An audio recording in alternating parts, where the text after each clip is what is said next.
As legiões romanas estremeceram quando Marco Antônio, o triunviro de Roma, cruzou o limiar do Egito. Não era a busca por conquista que o guiava, mas o chamado irresistível de uma rainha cujo poder ofuscava o sol.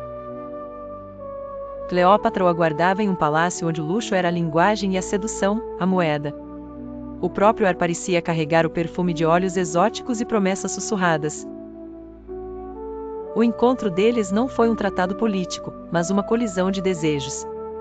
Antônio, um guerreiro moldado em aço e vinho, encontrou em Cleópatra não apenas uma beleza deslumbrante, mas uma mente afiada como uma lâmina e uma alma que dançava entre o divino e o terreno.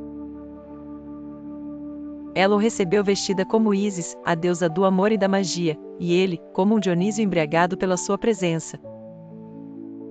A paixão que se acendeu entre eles foi incandescente, uma chama que consumiu convenções e desafiou impérios. Noites estreladas foram testemunhas de juras sussurradas sob o luar do Nilo, de corpos entrelaçados em leitos de ébano incrustados de joias. Antônio se esqueceu de Roma, enfeitiçado pela magia do Egito e pelos encantos de sua rainha. Ele a coroou rainha de reis, concedeu-lhe territórios que Roma considerava seus, e gerou filhos que ele reconheceu abertamente, desafiando a moral e as leis de seu império. A notícia dessas afrontas chegou a Roma como um trovão em céu sereno. Otaviano, o rival de Antônio, soube usar essa traição para inflamar a opinião pública, pintando Antônio como um romano degenerado, enfeitiçado por uma estrangeira ambiciosa. A traição, porém, não era apenas a de Antônio para com Roma, mas a sombra que pairava sobre a própria relação. Cleópatra sabia que seu poder dependia da estabilidade do Egito, e Antônio, por mais apaixonado que fosse, era um romano cuja lealdade final sempre seria incerta. A guerra era inevitável.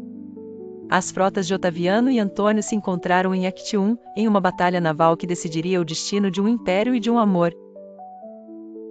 Cleópatra liderou seus navios ao lado de Antônio, provando que sua paixão não a enfraquecera, mas a impulsionara a lutar por seu reino e por seu amado. De volta a Alexandria, a verdade se revelou. A retirada não foi um ato de traição, mas uma manobra tática mal compreendida ou talvez uma decisão fatal.